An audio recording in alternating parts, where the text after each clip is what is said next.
What is either easier or harder about writing for kids? Perhaps an adult audience might be a little polite and say, oh, very good. Well, you've had a go.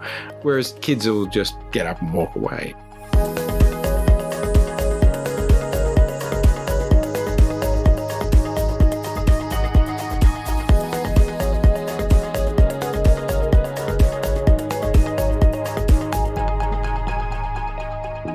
This is Life and Faith, a podcast where we seek out conversations with people who believe in God and people who don't quite believe, but who still sense there's a worthy conversation to be had about life and faith.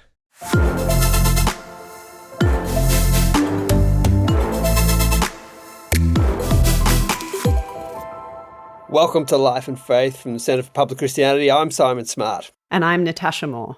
And this is our final episode for 2025, if you can believe that. And it's not exactly a Christmas episode, but it's a warm and optimistic conversation to end the year on, and we're really excited to share it with you. We do also have a bit of Christmas content in there for you.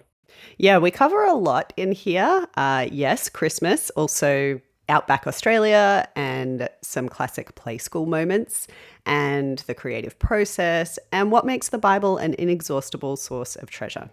And this conversation was also just a lot of fun, for me anyway, because I got to interview someone who is not only a household name to many Australians, but also a very funny guy.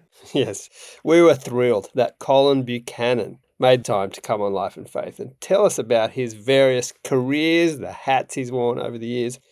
You might know Colin for his kids' music or for his country music, which he's received many, many awards for, or for his appearances on the classic ABC Kids show Play School, or on ABC Radio for years, particularly on Thank God It's Friday with Richard Glover. That was a particular favourite of mine with Colin on that.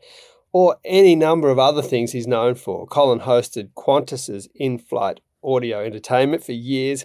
He's been a regular on Carols in the Domain. He toured with Keith Urban back in the day.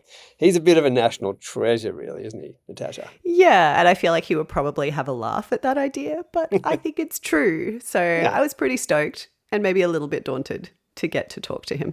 Oh, that's great. We're pretty much just pressing play on this one. We hope you enjoy the ride with a little bit of meandering along the way, and we'll see you at the other end. We're recording, FYI, heads up. Okay, well, I'll tense up in that case. And the guitar is at the ready, should we require it. Wonderful. No pressure. My mum used to quote a song, I brought my harp to the party, but nobody asked me to play. And I don't want to be the guy who brought his harp to the party if it's not required. Well, I pressed you to bring your harp to the party. So if we get to the end and we haven't picked up the guitar, I will ask you. It can be a harpless party. Is that even a party, Colin? Would we call it a party? Yeah. What sort of party is this? No harp. How many times have you heard that phrase? Oh. Too many to count. If I had $1 for every All right, time. well, we should tense up and go. Colin Buchanan, thrilled to have you on the show. Thank you for making the time. Thank you for having me, Natasha. Remarkable. Is it? This podcast is... People are listening and they're thinking, what's happened to this podcast? What's this buffoon doing on here?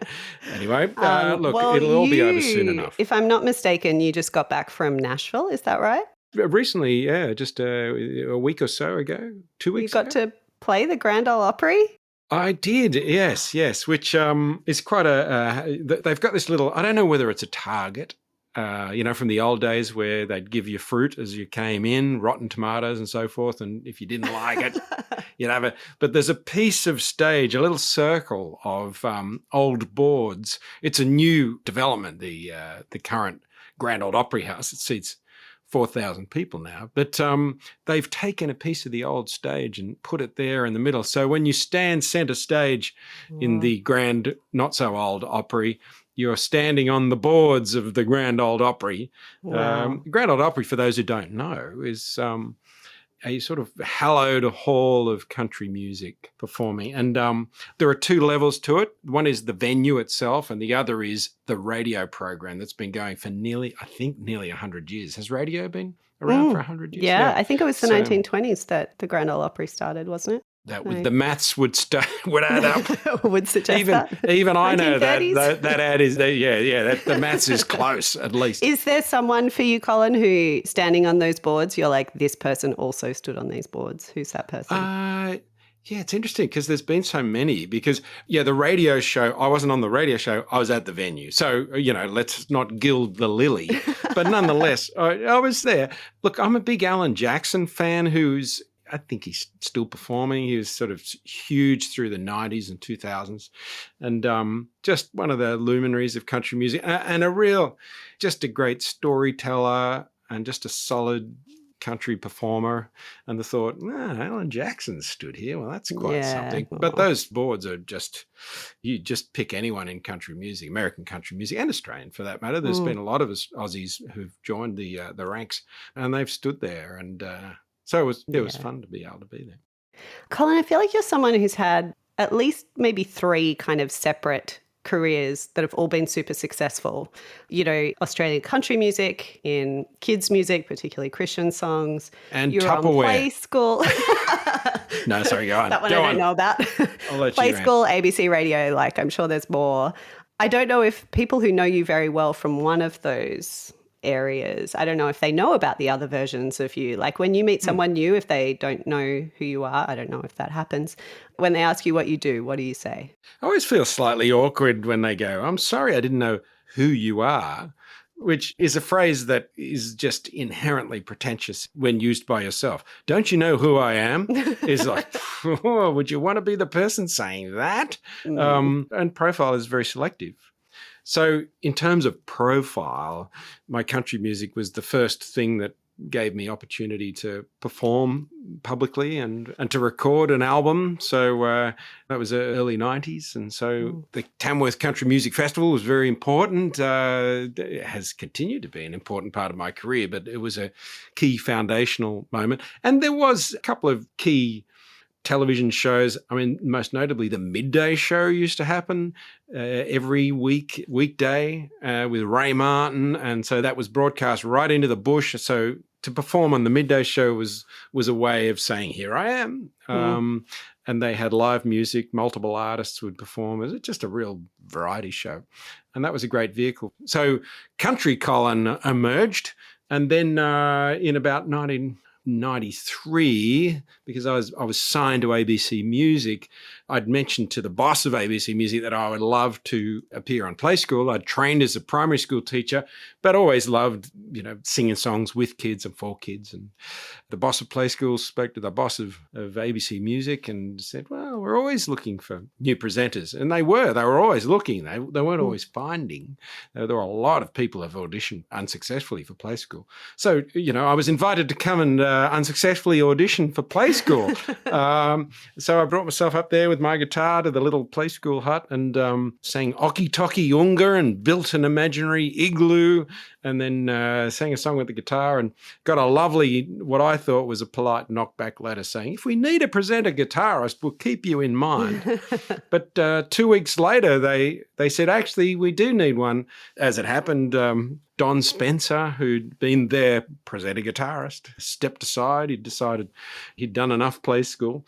So I was in the Botanic Gardens with John Hamblin, the late, great John Hamblin, and Monica Trappiger, who became a great friend and fellow Play School presenter, in the Botanic Gardens in Sydney, doing a location shoot for Play School. And I just remember at the end of that day, walking out of the gates, swinging my guitar case like Maria von Trapp, thinking, I have confidence in son. I was just so delighted. It was just the best, to think, I actually got paid to do that today. And that was Play School, and that was John, and that was Monica, and we sang the ants go marching one by one and told the story of the 3 Billy Goats Gruff, and it was just an absolute delight. And that became my ABC TV Play School life, which was never a full-time gig. It coexisted with my country music.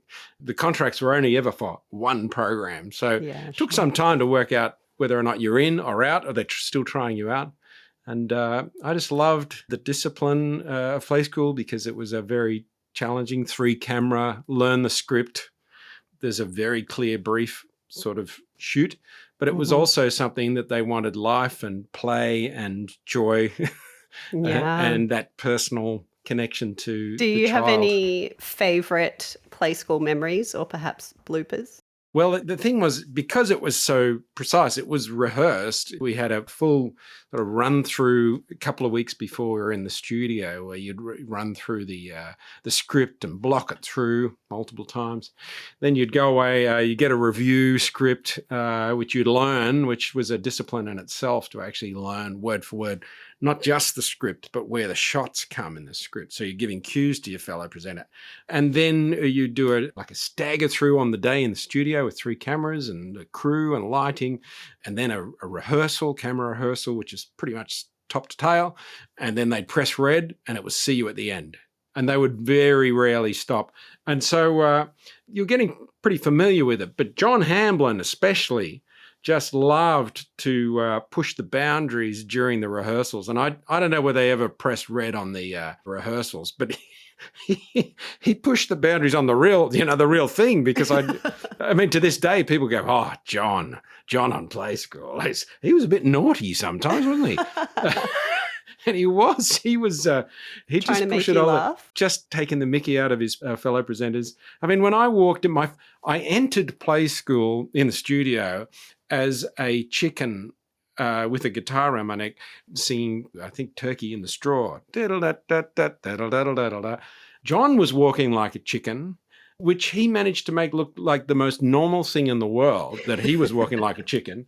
And as a chicken, looked at me walking as a chicken, thinking, what is this fool doing walking like a chicken? And somehow he just had this subtle thing. And the funny thing was, adults would look at that and think, he's taken the mickey out of this new guy. There's no question. And children would look at it and think, he's walking like a chicken, and something funnier is happening here. I'm not quite sure what, but there's something extra going on, which you smell. And so John was able to do that. He had just a great gift of doing that. One time he was reading a book, and you'd look up to the camera and say, do you sometimes get very, very hungry? And then you're back to the book, about the hungry caterpillar or whatever. And so you go to a mid-shot to eyeball the camera. And as he did that, a big sort of 2-stroke blowfly chugged its way through the shot. It wasn't like, oh, you missed that. It was like right through the shot. And so John, do you ever get, and then he eyeballs the fly, and he goes back to the camera and says, there was a fly. And he had another look, and it did a little, 3-point turn and came back again. And as it came through, he said, "Flea fly," and then gave it a moment and looked around and said, "I think it's gone." And he went back to the story, and it was just so beautifully professional. Yeah, it was just so beautifully. Like, parents would be intrigued by that, because it would say, "Well, don't worry if things don't go quite according to plan.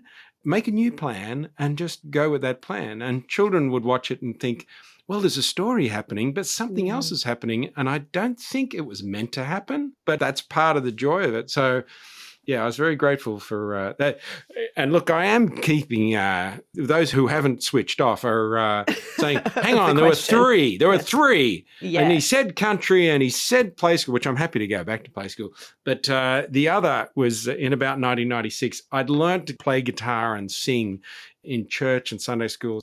I'd written songs, and when I was teaching at a Christian school, so there were little memory verse songs and songs that I'd sing. We'd have little singing times in the mornings. So I'd accumulated these songs, and people would say, you really should record those songs. And I would say, I don't know how to record the songs. I don't know the first thing about that.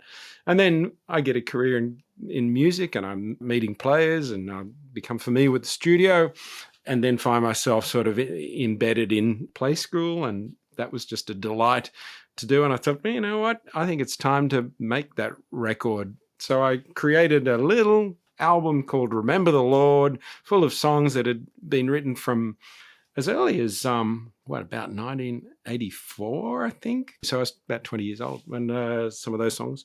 And little did I know that little album would really find a home. I think, Aussie Christian families who wanted to listen to music for their kids, Christian music for their kids, pretty much had American stuff to choose from, or just the odd little sort of independent regional thing. And so it felt like Australia was really ready for our own stuff. And particularly my first 3 albums made it very clear that, I sing in an Australian accent and there's lots of place names and animals. And it's like, this is Australia. This is ours. So that became an unexpected, probably in some ways, in terms of my energies and time, probably took as much as any other aspect of my career, probably more in, the last 30 years or so. So, well, yeah, that's something that's very much endured, even those original songs. Like we still sing those in church. I think we sang one of your songs in church yesterday with the kids. There you go. Well, I'm always delighted to hear that. In fact, I met someone at a wedding last week and she said, I heard this song, and they said, this is a Colin song. It was way back in the day. And she thought, that's not a Colin song. That's a Cornerstone song. And why she said that was she'd grown up in country towns. Her parents were teachers and they'd moved around. And there was a crew from the little Christian community that had taken my wife and I to Bourke, which was the beginning of our country music journey back in 1988. And I'd been sharing these songs and singing these songs, we'd been using them together. And so they, in the very best way, in a viral sort of lawless early way. Viral, yeah. In fact, I don't even know that they were even on cassette. I think everyone just learnt them and they were written down on cardboard. It's the oral tradition. Yeah. I haven't ever met anyone who'd encountered my kids' Christian songs, apart from kids in the classroom that I'd worked with, but someone who just had encountered them in a completely different avenue, which is quite delightful. Yeah. Well, I remember someone when I used to go to church in the UK saying that there are all these Christian kids in England who speak with an Australian accent because of Colin songs. So the way that American kids now speak with Australian accents because of Bluey, right? Bluey, yeah. Well, I mean, Isaiah 53:6, it's counterintuitive for the Americans. They want to say Isaiah 53:6. In Nashville, I was at a big Christian music conference and decided my breakout session that I did would be I thought, I'll just do a kids concert, even though there were virtually no kids there, a few homeschool kids. But little John Hamblin style, if you aim at the kids, you sort of pretty much get everyone. And I did take great glee in teaching them. In fact, a little cameo, I happened to have my guitar handy. This is just to explain what the song actually is, for those who don't know. We all like sheep have gone astray. Ba, ba, do, ba, ba. Each of us has turned to his own way. Ba, ba, do, ba, ba. But the Lord has laid on him the iniquity of us all. Sing, ba, ba, do, ba, ba. Isaiah 53:6. Now you got to do the Isaiah 53:6. Oh. First grunt on the podcast. Yeah, probably. Well done. No, Awesome. You did well there. I'm sure they loved it too. Yeah. So I'd written lots of these little songs and they'd just been for church and Sunday school, and then blow me down if they didn't find their way into the wide world. Yeah. Well, let me ask you a bit more about your country music. I've seen you described as the good guy of Australian country music. Who said that? I'm going to make them pay. Sure you are. You've won a bunch of Golden Guitar Awards. You were have I got this right, the 54th recipient of the Roll of Renown plaque in Tamworth. I'm told this is the highest honour in Australian country music. On the other hand, you were born in Dublin and you live in Sydney, right? Is that allowed? I won't say I have imposter syndrome because I'm quite comfortable with, it's a crazy ride. Just hang on, see you at the end. But I think you could say, hang on. He didn't become an Australian citizen until he was in his 30s and born in Dublin, grew up in Sydney. I think that's a country music fake. But I think to come into a situation that's unfamiliar, Bourke, in outback New South Wales, Grenfell the following year, that was 1989, a sheep and wheat central west town. And to come in with just fresh eyes and a musical precedent and poetic precedent. I mean, Lawson and Patterson, were great observers of life, in the bush. Not to be too grandiose about my skills, but there's a precedent there. I love the music of John Williamson. I love folk music. I loved Eric Bogle. I love Red Gum, Goanna. So just being an outsider meant that so much of what I saw was fresh and compelling. I thought, well, that belongs in a song. I do recall singing a song that was on my very first album called The Debutante's Ball, which was just a slightly humorous take on my first time ever at a deb ball, which if you've never been to one is a strange sort of quasi-religious. How would you describe a debutante's ball? It's like a rite of passage. Yeah. There's sort of the girls, you're in their late teens, maybe mid-teens, have partners and they're highly dressed up. It's sort of like a first communion, but no communion. It's crossed with a, wedding. Yeah, it is. And there was a cardinal at this particular, the honoured guest was a cardinal as well. Not that it had any particular, religious affiliation. Just the whole thing was quite curious to me. And I felt like it deserved a little bit of having a wry take on it. And I sang it at a men's dinner for the church in Grenfell that year, not long after I wrote the song. And Mr. Murray, who owned one of the grocery stores, said, "Oh, I love that Debutante's Ball song. We do some funny things, don't we?" And I thought, I just always remembered him saying that to me. And I thought, in a way, it's not so much that's where you get your credibility, but write the song and just let the song be a mirror on life and then see if people see themselves in the picture. The great thing about songs is that by holding up a portrait of someone else, you start to think about the things that you do that may not match what's in the story, but have similar qualities or perhaps have a certain sacredness and beauty to them that you never really noticed or realized. And I just love how songs do that for me. So country music in particular? Yeah, particularly because it's got a lyrical bent. It tells stories, it's portraits, it's places, it's people.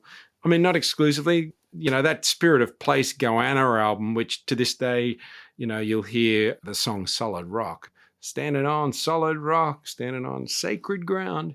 That song is such a vivid song. It's full of pictures. It's not a country song, but it draws on the country and folk traditions, and it's vivid. I mean, for that matter, a lot of Cold Chisel songs are narrative songs. You close your eyes, you can see the pictures in the songs. You can meet the people. I mean, Kaysan is just such a vivid portraiture.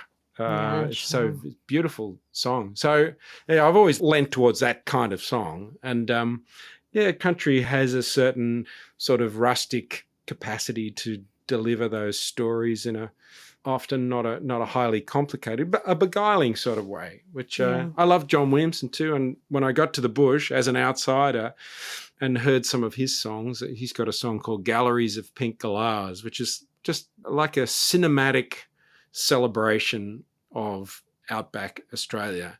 And it's not jingoistic or, it's just quite vivid and beautiful.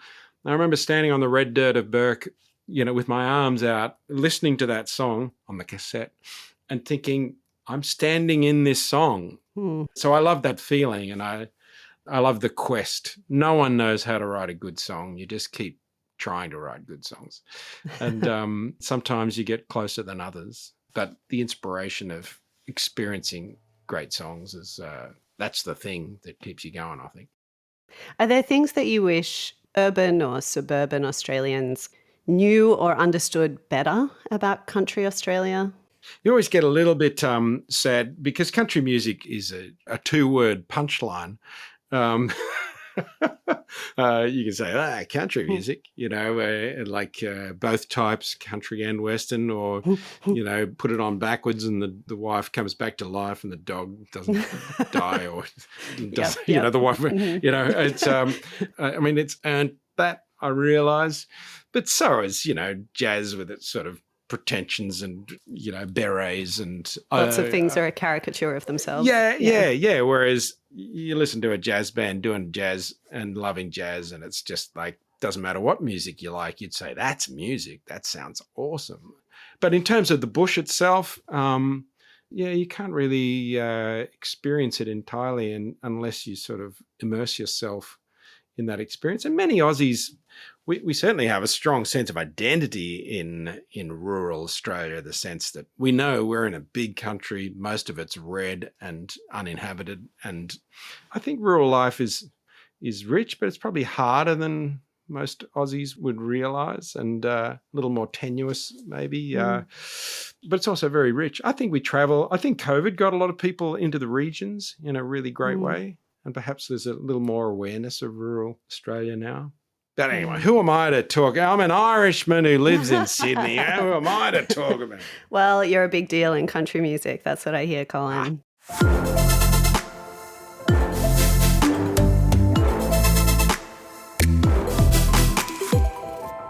What is either easier or harder about writing for kids? Well, you could perhaps an adult audience might be a little polite and say, "Oh, very good. Well, you've had a go," whereas kids will just get up and walk away.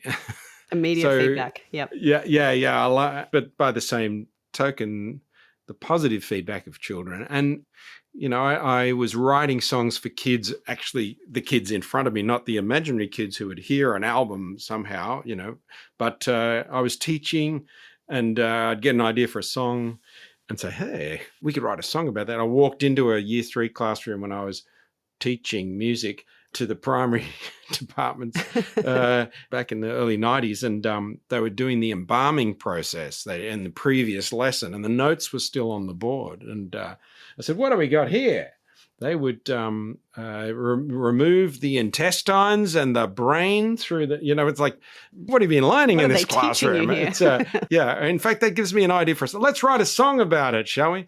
You ought to see what they did to my mummy was the first line. And and wrote that in front of the kids. I think the first couple of verses were written and the chorus. And by the end of the lesson, we're having, we've got this song taking shape amongst the kids.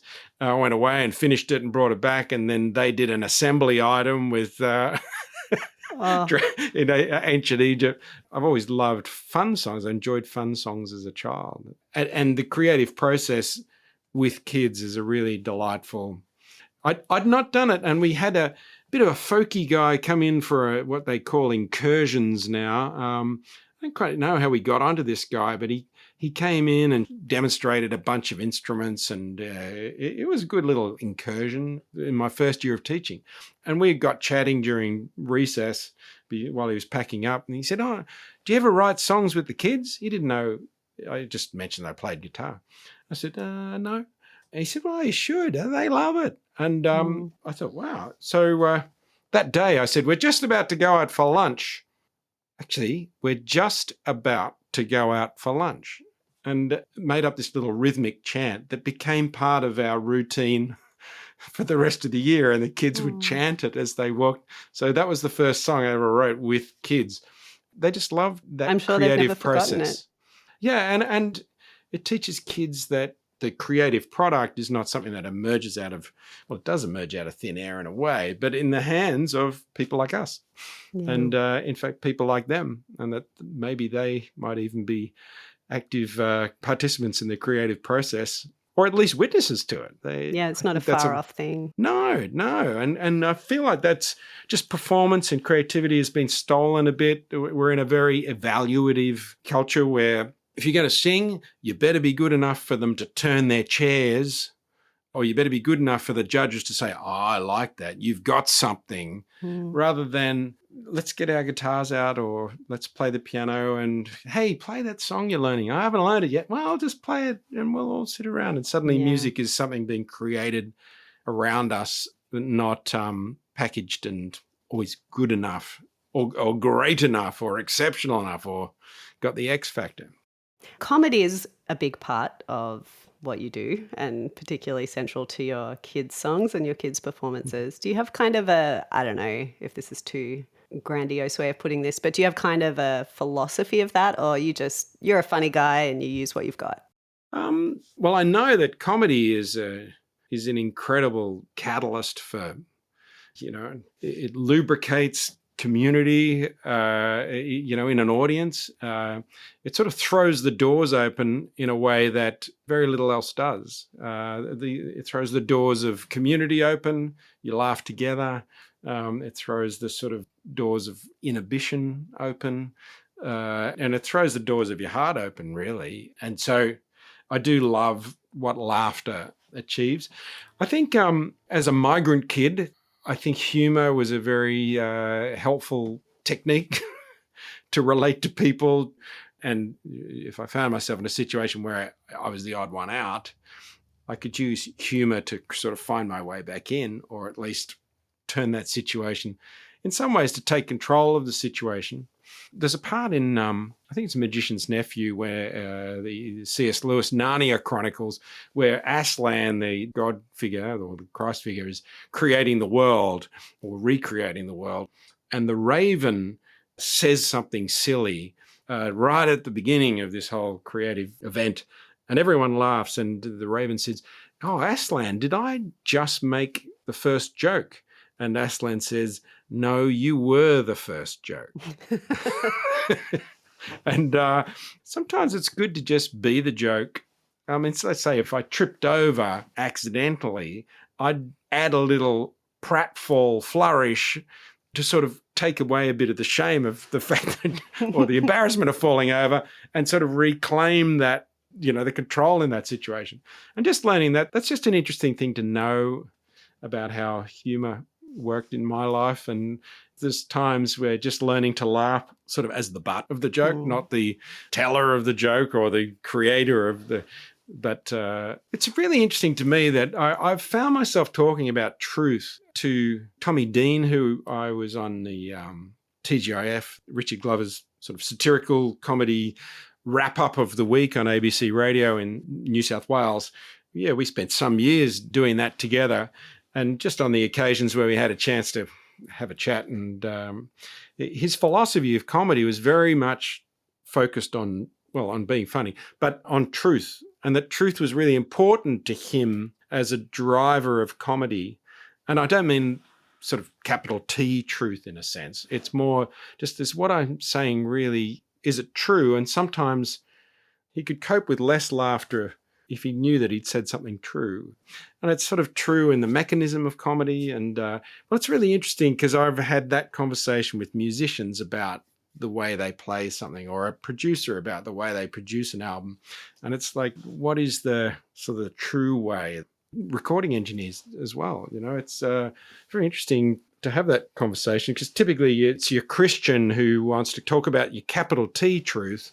I do think the two are very much connected, but we've had very resonant conversations about that. And I think that's part of what makes laughter really ring out, is that people know that what they're laughing at is true. Yeah, it's funny because it's true. Yeah.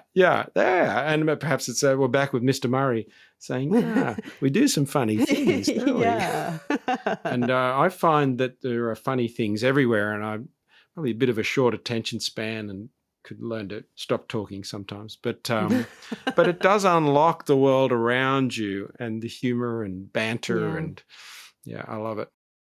As someone who has publicly written songs about God and Jesus and the Bible for many years now, how has your understanding of God and of faith changed over your decades of making music? Or maybe how has it stayed the same? Music played a part. We'd sing hymns way back in the day. This is I remember in Dublin, in Ireland, being in a fairly traditional Presbyterian church. And so, music and the hymns, and even in Sydney, the church was fairly traditional as well. So in some ways, I got a lot of songwriting. It's like a massive songwriting workshop to sing years of hymns. It's like you learn a lot about scanning, because it's the genius of a lot of hymns is that they were modular. So you could choose that hymn that was written in the right meter and bolt it to that familiar tune, and suddenly this unknown hymn, everyone's singing it. So the hymns are a remarkable achievement. So music has been a lovely dynamic in my Christian life. But I think I had some key moments of sort of I was recalling, in fact, just yesterday, writing about, as a 7-year-old, someone saying Jesus wanted to have a personal relationship with me. And that was just a little story on one of those old flannel boards with a picture of a heart and Jesus knocking. And, I look back now and I'm thinking, it's sort of a little bit, maybe not how I'd put it now. But the message that I got as a child was this is personal. And I think I tended to think of it more as moral and social maybe before that. So the thought of having a personal relationship with God rather than believing that God simply existed and that Jesus was an historical figure or a figure from the Bible. And so there were overlays when I became a young teenager. I had a Sunday school teacher who gave a more theological picture of what belief in Jesus means in terms of a relationship with God and the nature of the cross and being reconciled to God. That sort of built on this intent that I'd had as a younger child. And look, to this day, I read the Bible every morning, pretty much every day. And I love to write, sort of journal it. And I just find that it continues to surprise me. I mean, this morning I was reading 1 Corinthians 13, and for those who aren't familiar with their Bibles, 1 Corinthians 13, many of us would have heard it many times because it's read at weddings. Love is patient, love is kind. And just every time I come to the scriptures, I just find fresh insights, fresh thoughts, or just new challenges. I mean, that's laden with challenges, isn't it? Life is just heavy with relationships. And love is really the aspiration of all healthy relationships. And here's this poetic and compelling presentation of what constitutes love. And because I've been reading through day by day, I realize, well, it doesn't just sit there as a little sort of hallmark card in the middle of this. It's the Apostle Paul is talking about the life of the people of God together. So it's about a wider relationship, and not entirely functional relationships are happening in this church in Corinth. And also just the way he talks about love is, love is, love is, love doesn't, love doesn't, love doesn't. And so a loving life is a life that does things, and a loving life is a life that doesn't do things, keeps no record of wrongs. It's a powerful thought. So it's just heavy with those things that just come to again. And sorry, I don't want to turn this into a Colin's sermon section. Colin's daily devotional. Yeah. But that's something I'm very grateful for. And I feel like the veins of the Christian life and if you like, if it was a mine, every time you go down there, the seams just glint in the dark, and there's just more to find. I just keep finding more in not simply in the Bible, but in the walk of faith and the life of faith. I guess in some ways you could call it gratuitous in that I haven't lost interest in, there are ways of understanding, a relationship with God and his faithfulness and all that, but I don't feel obligated to go to the Bible. I don't feel pushed to go to church. If anything, I just want to lean into the wonder of it and the moment of it and the uniqueness of it. Maybe part of that comes from the songwriter in me that thinks, well, there's truth, or the comedian, or where is the truth of this moment to really make the most of it? Yeah, an obligation might actually be a great privilege that you don't see. You feel it's an obligation or a duty, but perhaps it's a great privilege and it's just lying slightly below the surface, just obscured, perhaps by tiredness or your own preconceptions. And sometimes you just kick away something and see gold there, or you see truth there. Someone just really needed to be with you that day, or something in a song or in a moment. I have many things I would like to ask you. I want to triage my time with you. How long do you have? Do you need to head off? I'm on dinner cooking duties tonight, and I've got to pull out the recipe for pizza. Okay. Pizza is basically Italian cheese on toast. Well, cheese on toast is one of the pinnacle achievements of mankind. So you say that like it's a... Yeah, well, actually, now I think about it, true. The other day I had lunch. We were reviewing songs for a new country album with a friend of mine who was reviewing songs for my very first country album. So we've got a history. And he said, would you like some lunch? And we ended up having baked bean jaffles for lunch. Oh, I tell you, they're right up there with cheese on toast as It bodes well for the album. If my album can have just a little bit of that baked bean, cheese on toast quality. Yep.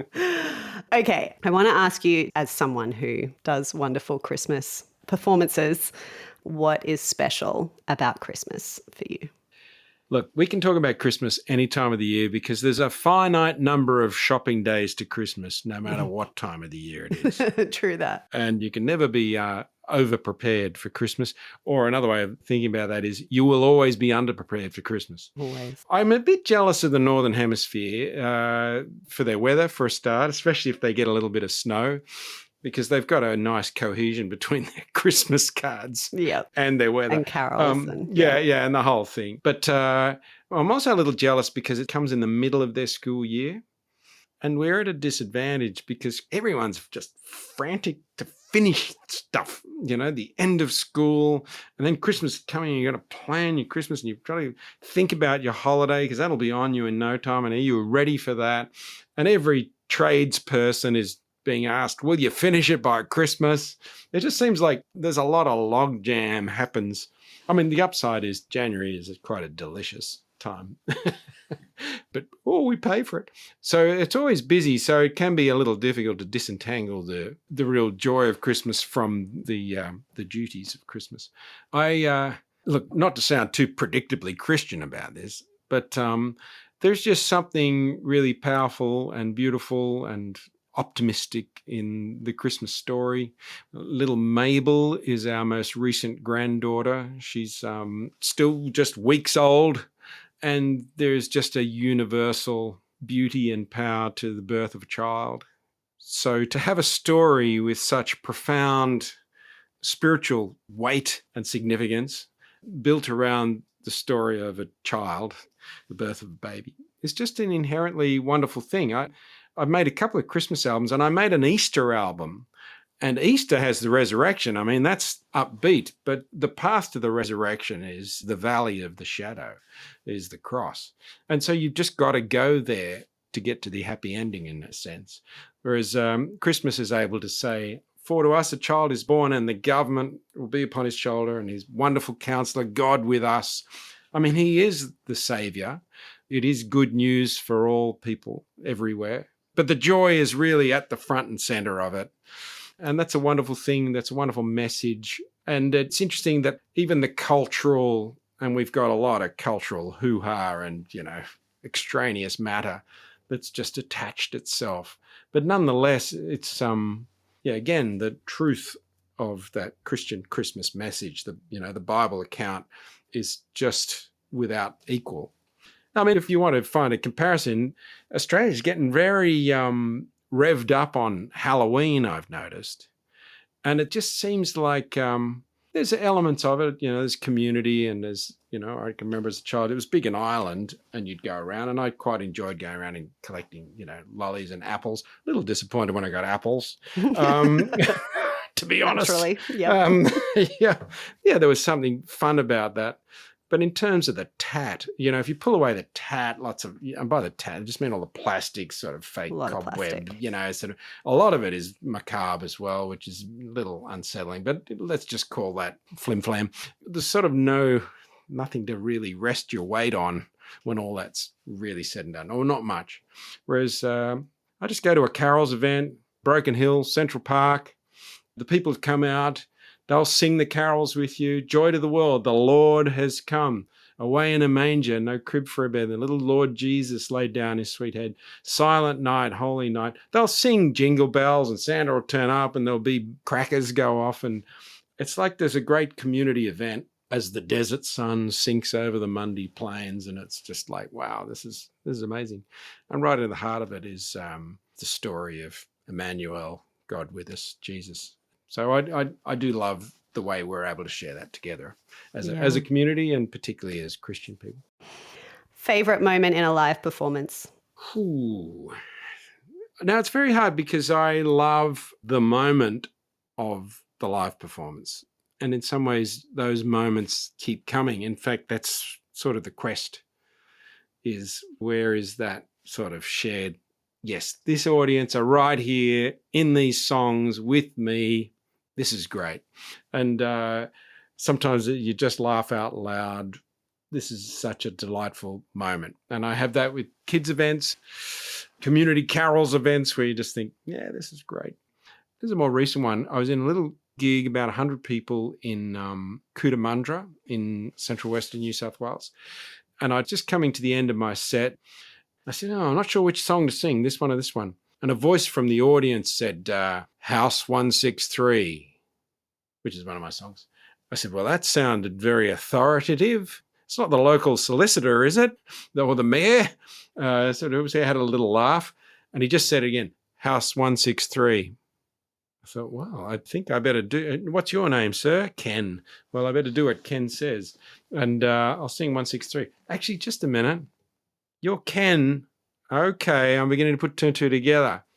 The subjects of this song, Gloria and Ken, not that Ken, another Ken, were a couple I sat next to at a 50th anniversary of the Snowy River scheme. And that Ken was an engineer, and they lived up in house number 163 at Cabramurra at the top of Australia while this whole thing was being constructed. The song is built around that. The song is about the loss of a child that they had as well, and about their love of how they go back every year to remember that child. And it was a lovely moment together, and we corresponded. And she would send me pressed flowers that she'd collected from up in the Cabramurra in little cards. And they became elderly and they died. And this Ken performed both their funerals and had got in touch with me and asked, do you mind if we play House Number 163? It's their song. And I felt greatly honoured that they could. So first Gloria, who died before Ken, and then Ken, both their funerals, this song was sung. So I was able to sing that song in Cootamundra, not just for Ken, but for the people, and explain why this was significant. And I remember James, who didn't know the song, it was an impromptu, he was playing with me. He just sat down and just listened to the song. It wasn't a show.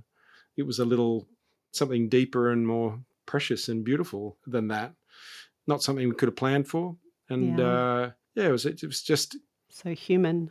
Yeah, it was. And that's very precious when music finds its way into the fabric of life and loss and love like that. And in some ways, you don't think of it as your music. You think of it as music has found its way. It's done what music does. I just happened to be around, while it happened. Catch it on its way through. Yeah. That was a special moment. And I do remember an old minister saying, talking about singing, Christian singing, worship, and he said, I have no doubt about this, some of the sweetest and most precious times I've had singing, worshipping have been in the smallest groups of people, little country churches. And I think scale and size can be two different things in a way. Something can have a great scale and a sense of gravity and even breadth and happen in a very humble, quiet, small corner. Yeah. So is there anything that you're currently working on or that you've got coming next that you want to tell us about? Oh, yes, I'm working on a new country album, which is happening in the new year at some stage. I'm looking forward to heading into the studio. And I was honoured with an award, if I can mention this, the Bush Ballad of the Year, the Golden Guitar, which is the Tamworth Country Music Awards. I received this Golden Guitar for Laura and Giselle, a song from my most recent album. It's a song about my daughter Laura and her friend Giselle, who went on physiotherapy placement. They jumped in Giselle's little hatchback and drove to Broken Hill. Spent the night in Cobar, where Laura rang me and basically said, Dad, I'd forgotten how amazing this country is. She's sort of driven from Sydney to the outback in one go, and told me a few of the ins and outs of their trip. I wrote a song and emailed it, and she found it in her inbox when she got to Broken Hill the next day. The first Bush Ballad of the year to feature two physiotherapists. Very and niche. a hatchback. Yeah, that's right. But why I mentioned that is I've enjoyed the sort of positivity of portrait songs, rural-based songs that have that rural theme. Although I like that it's an intersection of two urban dwellers. And I like that they found their way into the Bush Ballad you're crossing the world. divides. I like that. So I've been selecting songs to create an album that has just a bit more of that patina about it. Yeah, just story songs. They're not super complicated. But, music, at some stage, music is better listened to than talked about. Which leads us to... What? Would you be up for playing a little something for us, Colin? I'll let you decide if you want to play a favourite or something that you're working on, or like what works for you. I might actually sing what you might call a collision song. In an album I recorded in around 2000. So it was a country album. It wasn't a Christian album as such, but did include a song about a friend of mine called Les. He cleaned the toilets at a caravan park. That was his job, he would like to say. But he also referred to himself as the bishop. He'd sign off his letters. We've corresponded over many years. The Bishop of Burial. So it's Burial Lake down near Ulladulla. And I think Les's life represents like a man who is, he's always down the mine coming up with new nuggets of gold, new jewels from this thing called his Christian faith. And so he's a wonderful person to be around because you can marvel together at these things and also sort of grapple with them and think about them and talk about them. But he's a keen horse rider. And his description of some of the horse riding he'd done in the hills behind Ulladulla inspired me to write a song, which I played for him when I went with him, only once horse riding in that very area. So one night around the campfire, I said, Les, I've got a song to play you, and it's not one you've heard before. So we can sort of imagine ourselves around the fire in Yadbra, near the Yadbra Creek. Hear it gurgling in the background. We can add sound effects. The fire is crackling, and Colin's about to play a song for Les.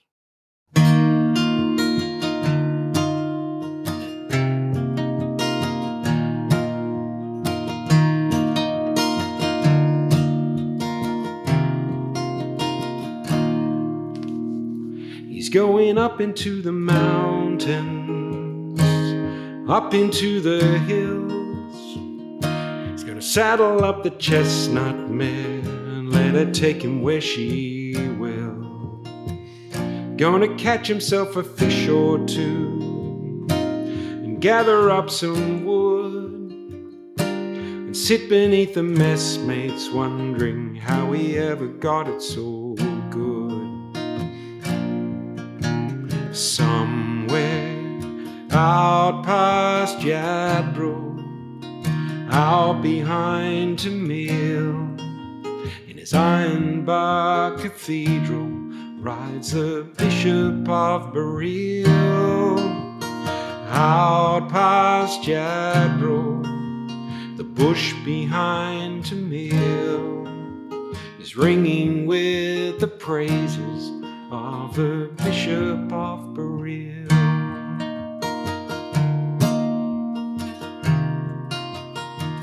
He's gonna do a lot of thinking and take a bit of space, maybe let a bit of angry weather put him in his place.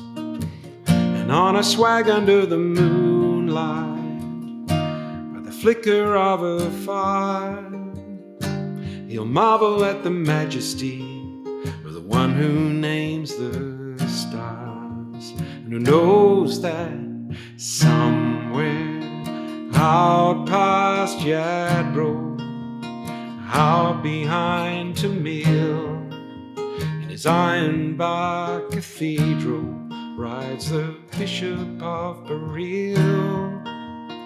Out past Yadbro, the bush behind Tamil is ringing with the praises of the Bishop of Burial.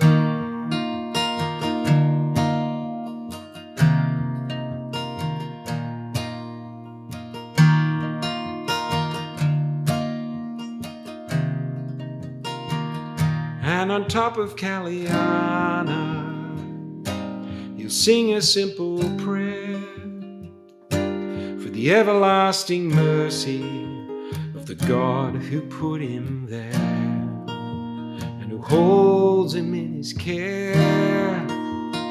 out past Jadbro, out behind to Mill. In his iron bar cathedral rides a bishop of Bereal. Out past Jadbro, the bush behind to Mill is ringing with the praises of the bishop of Bereal.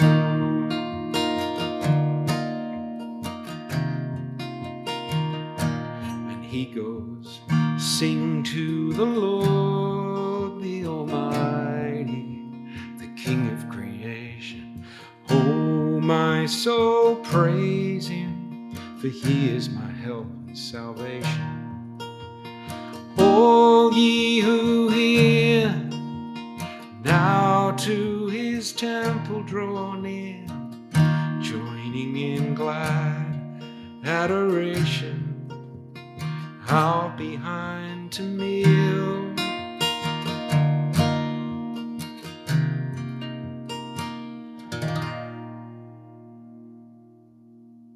Thank you so much. This will be the most wonderful episode. You've been so generous. Oh, no, that's my pleasure, Natasha. I can't wait to hear what I'm going to say next. It's great fun to be you. Yeah, that's right. Yeah, that's right. Everyone else has to put up with endless loquaciousness. But thank you for your patience. And look, we'll chop it up and we'll get a good 4 or 5 minutes.